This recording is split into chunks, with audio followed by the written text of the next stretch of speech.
Buttercup, it's time to go racing with your friends from Splunk and McLaren as we get ready for Splunk.conf22.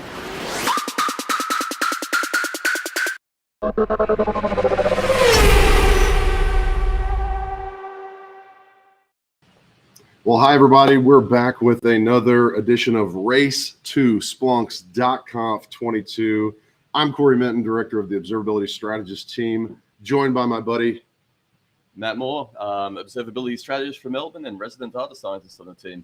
And in a change of events, we actually had to have Kyle jump into a racing seat with us. You can see him behind us, but hopefully we're not getting any echoes. If we are, hit us up in the LinkedIn comments or Twitch comments and let us know. But we are excited to bring some racing action to you. We're actually just getting started with qualifying. Let me bring up the race and get everybody on screen so they can see us. All right, so the loading is complete. We're getting started. For those of you who are just joining us, Splunk is a proud partner of McLaren, and one of the things that we love to do is partner not only with McLaren F1, but also with their Shadow esports team.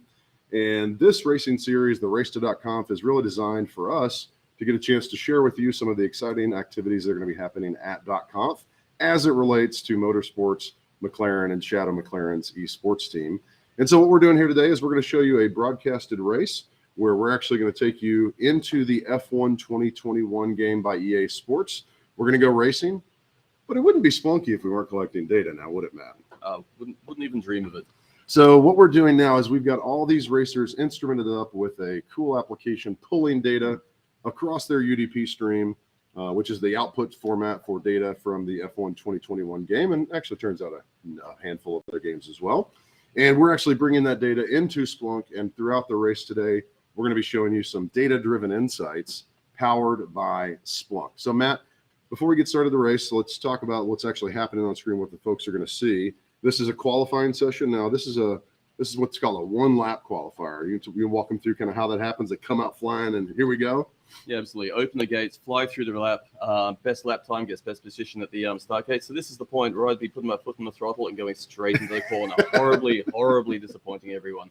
But I don't think we're going to be seeing much of that today. No, we've actually got some pretty impressive racers in the field today. Just so you all know, there is Daniel Ricciardo and Lando Norris are joining us today, but they're the AI version of Lando and Daniel. I'm sorry. I thought there was something a little bit off about those two. Well, no, not the people. The racers are the AI. The Lando and Daniel are not robots, in fact. They're actual people. They are actual people. Okay. So that's a funny confusion. AI can be robots, people. That's fair. All right, looks like we got qualifying done. John Hayward. For those of you who have tuned into any of the Data Drivers broadcasts, you've probably heard his name before. We've also called him the Silent Assassin because he is one of the quietest, kindest, but deadliest on the track people you'll ever meet. So not surprising that he's putting in incredible lap times there. Well, Matt, why don't you do me a favor? I'm going to bring up your data screen here. I want to show the folks that when we say we're bringing data, we're not making this up. So tell us what we're looking at here. So this is a dashboard mostly for my own amusement because when I've instrumented the race, I want to know that the data's actually coming in. So what we're looking at here is the ingestion frequency for the 4 people sending data in at the moment. So typically around 10 hertz, varies a little bit on the machine performance. If they're flying around the track and doing heavy rendering, it might go down. Mm-hmm. And we're actually monitoring 208 individual metrics live 10 times a second for every car. So that's a lot of detail, a lot of depth. Yeah, it is. It's quite a bit, which is actually pretty similar to the actual, McLaren or any, frankly, F1 car. They're all bringing in lots of data, and they're all sharing with us, or with their teams, this telemetry data that's absolutely critical for those cars to be on track. And part of what this effort, that we're doing here is to show that data can be, yes, brought in real life, but also from these simulators, there's fantastic opportunities to get our hands on data sets for learning purposes, to really start to tinker and build some insights. So that's a lot of fun. Matt, you got one more you want to show us here to get us started before the race queues up? Absolutely. So what we're about to see here, it's not showing right now because there isn't a race, but when the drivers start racing, we'll be able to monitor their positions in real time as they move around the track while using machine learning to detect pack formation and also some critical statistics on what we're seeing. We'll also be comparing you all with the walk-ins we had at the RSA conference booth because we'll be comparing your times and judging you quietly under our breaths. Well, when he says the RSA conference booth, this week we've been in San Francisco. for the RSA conference, and we are just about to go lights out with this race. Let's see how we get off. Now, one of the things that we did in the Logitech McLaren G Challenge is we predicted sort of which corners would be. Oh my goodness, the action's already underway. Wow, looks like Kyle, were you involved in that one? I was not. I raced clean for You race clean. Unlike me, that's why I'm no longer allowed to race with Kyle. He gets angry at me because I always spin him out. But Jeremy Howerton looks to be the benefactor. Oh, let me get the race back up. Gracious, I'm showing the wrong thing. Hang on. All right, let's get this back up here. We've got some serious racing action in front of us here. Jeremy Howerton is the benefactor of the spin out, being chased currently by John Hayward, the silent assassin. And it looks like the AI is getting beaten, which is kind of surprising. These guys are better than AI. A little bit disappointing for the AI, but I'm sure they'll get over it. That's right. Well, fantastic. Well, we are seeing a number of folks actually doing some spins here, but thankfully we've got the rendering turned off to where the what do you call it? The collisions aren't too nasty. The damage is turned off. We're trying to make it a competitive sort of racing environment, so that's good to see. Now, Matt, let's bring this data back up one more time because you did mention that you could actually see some things on track or on the dashboards in real time. Yeah, absolutely. So apart from the fact that we can see the individual drivers going around the track in the real time, I want to draw your attention to the active packs metric, which is in that middle panel towards the middle of We it. can see it. What that's doing is picking up how close cars are to each other and detecting whether people are actually jostling in packs, trying to get ahead and fight for supremacy. And we're actually picking up a couple of those in real time, so they're driving around right now. That's pretty slick. Well, looks like John Hayward was the one tangled up back there in that spin. Let me get that back up on screen so we can all enjoy that. So one of the things that happened at the RSA conference is obviously we had some great talks. Our new CEO, Gary Steele, gave a keynote. All that should be available on LinkedIn. You can go back and check those out. But one of the things that happened is we had 2 McLaren racing simulators in the booth and allowed folks to come in and play the same F1 2021 game, which we didn't say before, we're actually on the Circuit Gilles Villeneuve, which is the top area. Is that how you pronounce it? I don't know. I'm probably struggling all messed it up. I'm not French, but I'm trying really hard. But this is actually the site of the Canadian Grand Prix, which is happening. That's the race that's happening for F1 the week after Splunk.conf. So in our build-up, we thought it'd be fun to have everybody that's at RSA and next week at .conf racing on the same track that Lando and Daniel will be racing at the following weekend. You know what? I am really keen to look at those 2 conferences, 2 sets of races, and see who is actually better at F1 simulators. Well, I'm going to go ahead and take a bet that I think Splunkers and attendees of Splunk.conf will always be the best at everything, which is why you should come to Splunk.conf 22 if you're into racing, if you're into motorsports, you're into data, IT, security, observability. There's going to be a little bit of something for everybody at .conf. So make sure you're checking that out, and we'll be there having a lot of fun in the McLaren Experience Center. So one of the reasons why this race is happening is because we are hosting a championship race on Wednesday at about 4:30 p.m. We've got some timing that we're still kind of ironing out with some of the talent. And we're going to be hosting a race where we're going to have 8 people in simulators in Las Vegas, joined by 4 folks who are the 4 fastest drivers from this racing series. So this race and the one back on Tuesday are going to get to join virtually and go racing with us. And we'll get a chance to talk to some McLaren Shadow talent, some of the McLaren staff, and we got some great surprises in store for you. So make sure you're tuning in. Now, it looks like Daniel Ricardo is out. Somebody took out the AI. That is what we call adversarial AI. I was going to say that was discrimination. Well, there's no biases in AI, right? Well, there's a lot of bias in AI. If you train it up with a bad data set or incorrect feature engineering, you can get some really weird results. That could have been what happened to him. That could be. I'm going to call it just a good old-fashioned brute force and knocked him out of this one today. Now, one of the things that is going to be happening at .conf that you all who are watching this, interested in data, interested in racing, you're going to want to participate in is called the Boss of Ops and Observability. And this is our gamified, hands-on the Splunk technology sort of experience where we create challenges, we call them episodes, for you, the gamer, to go through and see if you can use Splunk to solve the problem. Now, Matt has been hard at work over the last several months creating a pretty awesome episode that if you're into racing and you're into Splunk, it's for you. Matt, tell them a little about the episode you created. Yeah, absolutely. So as you're probably aware, we were invited to do broadcast analytics for the Logitech McLaren G Challenge in January. And not only did we assist with that, we also curated the data set that we harvest during the race, and we put it together in a way that we can play back live as though you were there in January doing this yourselves. So the Boo episode I put together puts you right in the driver's seat. Sorry, that's a little bit cheesy, but it does put you right in the driver's seat with that live data set, so you can relive some of our finest moments and enjoy that data for yourself and find some really interesting insights at the same time. Excellent. Well, I just figured out that I can actually move us to some different cameras. This is kind of exciting. Let me see if I can get us on board with Kyle, and let's see how things are going there. Give me 1 second. Change to this one. There we go. How are things going back there, Kyle? Not great, Corey. They're not going great, man. I realized I've spent more time actually working on the data system than actually being able to race it, and I don't think you need data to see that kind of shows right now, but it is fun nonetheless.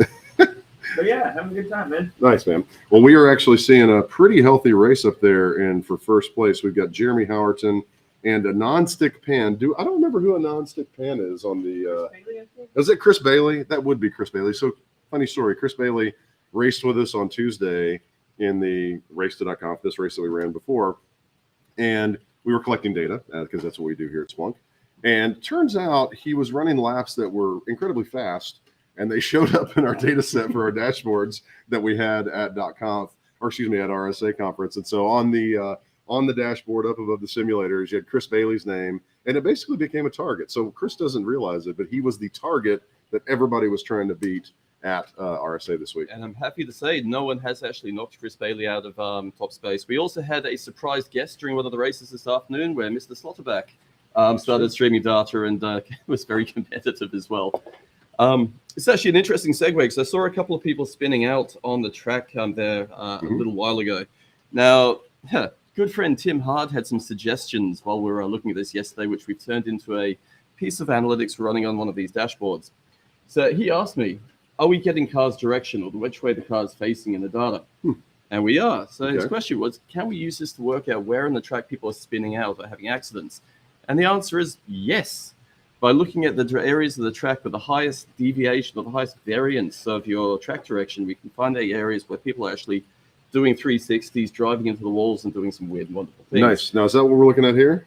Absolutely. The one right down in the bottom left, directional instability throughout the track. I wasn't being very imaginative at the time. But what we're looking at is it's descriptive, at least. It is. It is what it says it is. So what we're looking at is the standard deviation of the car's directions. So the blue areas, the cars are all facing the same way. The red areas, cars can be facing all sorts of different directions. So these hotspots here are where people are having accidents, spinning out, driving into walls, and just generally having a good time. That is exactly where we saw John Hayward struggling. I think he got into somebody there in that. I can't remember which turn that is. I think that's right after turn 6. That is a dangerous area. Well, that's exciting, Matt. That's, understanding where people spin could also be interesting as a coach for, racers. If you were trying to coach folks to be careful in an area to watch out for, hey, this is a problematic area for a lot of drivers, it might be kind of a handy piece of information. Yeah, teachable moments, knowing where you need to watch out for on the track, where you need to be prepared for, and even use some of that data to inform how the approach is going to be taken, where you should brake, what speed should be taken, and generally where not to do a flip. Now, Kyle, if I'm not mistaken, I just saw you in the grass. Is that accurate? Yeah, I just tended to some gardening. Oh, goodness. It's we're watching you now. It looks like things are falling apart for you. Is it the tires? It's probably the tires. It's definitely the tires. Sorry. Oh, goodness. Nothing to do with raw talent. 100% the tires. That's fantastic.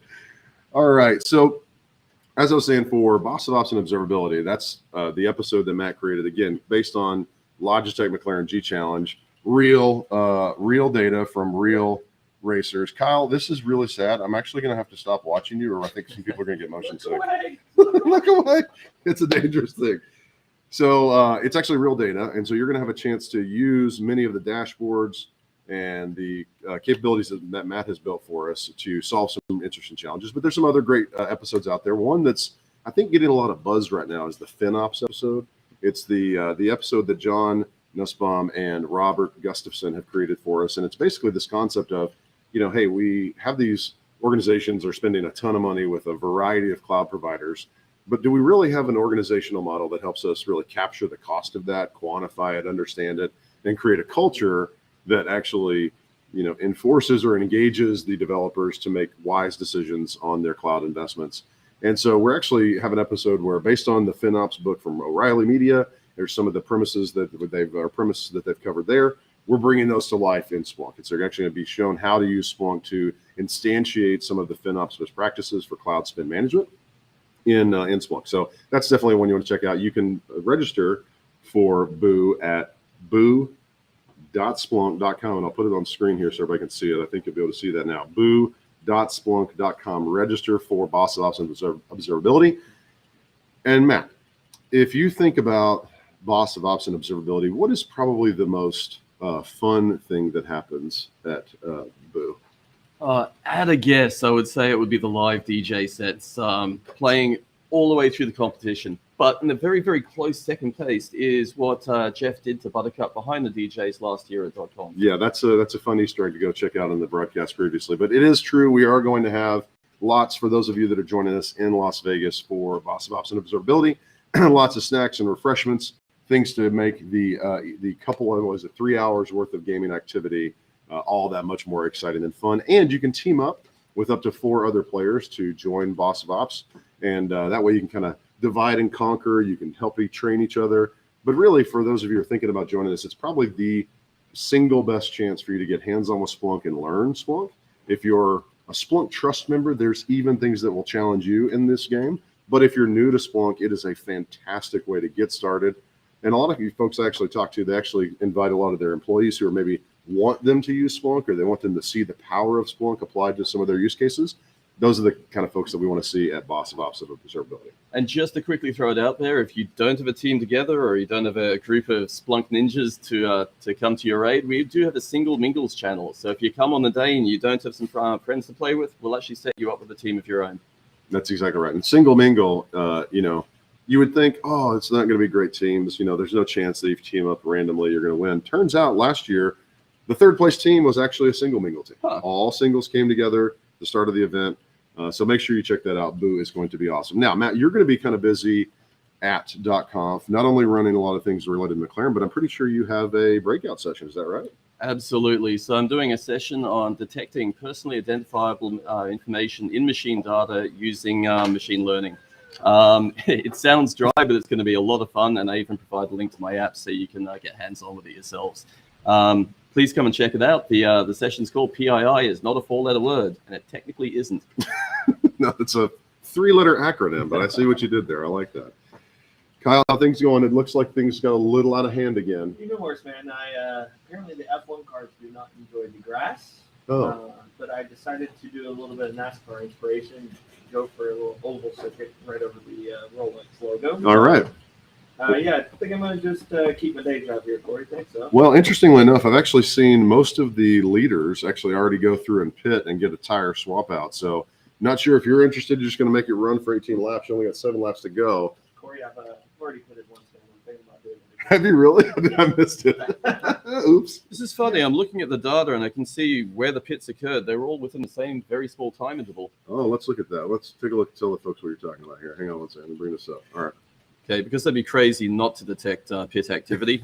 We've got the current number of cars in the pit, which is 0. But if you look at the spark line underneath it, that dark blue thing down here, we can actually see the pit activity all happened at around the same time. So I don't know if that's a coincidence or if tires just wear at a really even rate. I think it's probably one of those where the leaders were probably looking around. Somebody up there in the front probably chose to pit, and everybody went, "Oh, this is probably the optimal time." I can't talk today. Optimal time to do the exact same thing. So that's put it down to peer pressure. That's right. I'm stressed out. Let me tell you. Now, I guess unsurprisingly, Chris Bailey's showing up on your dashboard. You see his name a lot there. Tell me a little bit about what we're seeing there on the left. All right. So what we're seeing on the left, Chris Bailey is in the lead position, which is unsurprising because he's also dominated the best laps of the conference. But looking down on the bottom left, what we're looking at is the best lap times or the best sector times for each of the 3 sectors in this track. And Chris Bailey has got the best time for each of them. So 19.8 seconds for the first, 22.6 for the second sector, and 29 seconds for the third. So however you look at that, that's blisteringly fast. It is. I do want to give a call out, though. Cody, that you're seeing his name up there on the conference, I won't say his last name. So this guy showed up in the booth, raced with us, came back every day, progressively got a little bit better, and he left getting to the second place. Congrats to Cody if you're watching. That was it was impressive to see you do it, especially some of those lap times, not like in a comfort zone, like not socks on, you had shoes, had to do it the old-fashioned way, but very impressive stuff to see at RSA doing that. Let's get back and pull some racing action. I got to admit, though, the guy who raced in his socks, that was an impressive feat, and that wasn't a pun. Yes, it was indeed. Now, talking about some of the other things that are happening that are exciting at .conf, obviously, McLaren experience is going to be par excellence. I'm very excited about what we're going to say. And again, I can't encourage you folks enough to tune in on Wednesday afternoon around 4:30 to Splunk's Twitch and LinkedIn's channels to see the broadcast for the championship race. We're going to have an exciting interview with one of the exciting talent leaders over at McLaren. I won't spoil all the fun, but I'm going to sit down with somebody pretty awesome, and then we're going to go racing with all of the fastest folks from the race to conf and the fastest drivers from .conf. So it's going to be a very exciting broadcast. You're going to get to hear from Matt talking about data. We're going to talk with Leaston, manager of McLaren's Shadow Esports team, getting some perspective from him on the race, which will be cool. And it's going to be a big experience. But one of the things that our team of observability strategists works hard to do for everyone is to provide, great talks that actually help guide and lead. We're not just kind of talking heads. We want folks to get hands-on, learn, adopt, go make their organizations, sort of help them along their modernization journey. And Jenna Eagle and Jeff Wiedemann are doing two kind of cool things I wanted to call out. One, they've got an awesome AI Ops use case talk with Splunk. It's called No Bullsh, Just IT. Again, we like to have some fun here at Splunk. And it's basically going to go through use cases for AI Ops. So instead of talking about AI Ops in an abstract, talk about it with actual practical use cases to step an organization through this adoption of true AI Ops in the enterprise. And so that's happening Tuesday, June 14th. If you're registered for .conf, check in the session schedule. You can just look up Jenna Eagle, and you'll be able to find everybody's names there for the sessions. And the other one I would tell you is we talk about hands-on workshops is Jenna and Jeff also created a Splunk IT service intelligence hands-on workshop. That's happening Thursday afternoon. So if you're sticking around, maybe spending the weekend in Vegas after you've been at conf, doing a little relaxing. I know we're going to be there for a long time. Stick around on Thursday afternoon because you're going to get a chance to do a deep dive into Splunk's IT service intelligence capabilities. And then again, it's not a talk. It's not, just us telling you that, the product is cool. There's new announcements. It's actual hands-on learning. Again, not just like, in Boo, we do some great hands-on learning. It's more gamified. This is a true learning experience.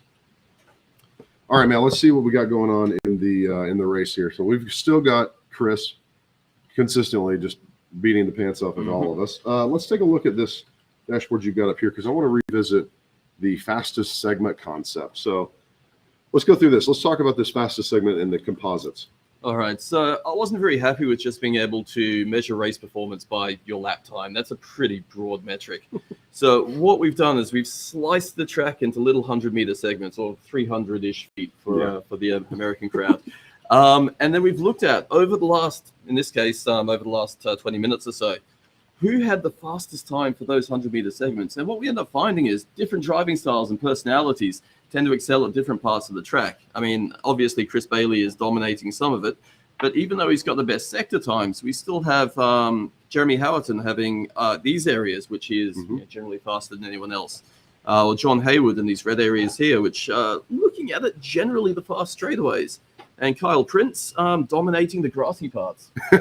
So actually, it's kind of funny. You actually look there. So Hayward is driving an Aston Martin. So straightaways, Aston Martin seems to be, at least on this track. And we did allow some full setup. So it might be the Aston Martin. It might be a setup option that he's created that's giving him some optimal sort of straight line speed. We'll have to go back and look and see what he did with the setup.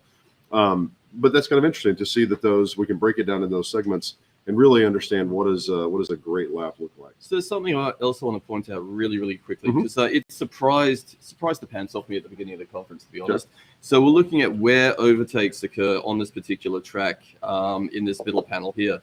And throughout the entire conference, it was the same two sections. We've got this left-hand side of the second straightaway where all of the overtakes occur, and this little blip up in the top right. It was very, very consistent.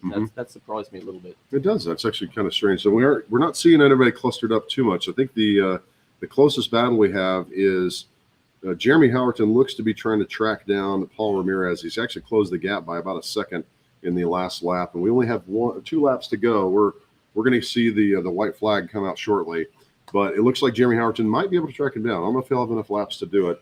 And then the next closest race is John Hayward actually getting chased down by some AI. That's I don't know. Would you be scared if AI is chasing you? Is that something to be afraid of? That depends. Do they follow the law of robotics, or are they likely to go nuts and Terminator on me? Let's go Terminator. Seems more fun. Okay, well, I need the exercise, right? It'll inspire me to run. That's exactly right. So again, make sure you're registered for Conf next week in Las Vegas. It's going to be kicking off on Monday. Monday night is always the premier night at .conf in our minds, because we get to provide you with Boss of Ops and Observability, our kind of favorite program that we run all year. But if you miss that and you miss out on all the cool stuff that's happening at the conference, do note that we have a pretty awesome guest musician for our party on Wednesday night. Can we talk about that? It's public. It's already been sent out there. Right. I think it's pretty public. We've got Snoop Doggy Dogg coming over. Oh, and I think we're going to rename him Snoop Log. I don't know. That's what I'm hoping for, because live, laugh, log, Kyle. Live, laugh, log. I'm just saying. So Snoop Dogg is going to be out there with us on Wednesday night, providing the entertainment for the conf attendees. So definitely make sure that you register at conf.splunk.com. And I can actually bring that up so everybody can see so if you don't understand my Alabama twang, you can see conf.splunk.com. That's where you register to join us in Las Vegas, or virtually, because we still know that a lot of folks may not have the ability or desire, frankly, to be in a conference, and that is just fine. So we'll make all that content available to you over in a virtual conference, and you'll actually be able to participate in Boo virtually as well. All right, so it looks like we've got Chris Bailey coming in to the back straightaway. We're going to close out this race with another Chris Bailey win, so he doesn't get 2 seats in the championship race. I think we'll have to free up another one. Looks like Paul Ramirez is going to come in second, and assuming he can hold on to that 4.5 second lead. Here we go. Chris Bailey, congratulations on winning the Splunk race to .conf. That is quite the accomplishment. We'll look forward to welcoming you into the championship race on Wednesday. And like I said, folks, you definitely want to tune in on Wednesday. There's going to be some exciting activity from the floor in Las Vegas and virtually, of course. Now, Matt, before we let him go, anything you want to show us in the data as we wrap it up?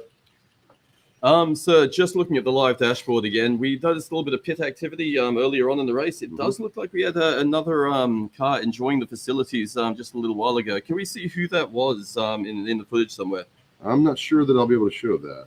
I think that's going to be a good addition to the next version of this dashboard. Who has been using the pits? That's right. I like it. Well, that's what we're trying to do, is always get a little bit better every day.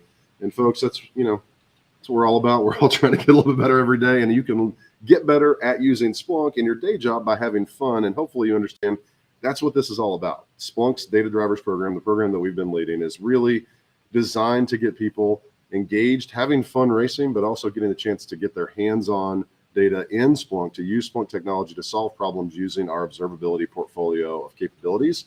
And hopefully what you've seen here today from a data perspective, from an insights perspective, inspires you to go tinker, learn, continue to engage and attend .conf, play in the Boo competition, and do your best to continue learning. So again, congratulations to Chris Bailey. Kyle, how was it? I'm sorry, buddy. I don't see you on the podium. I'm going to keep my day job quick.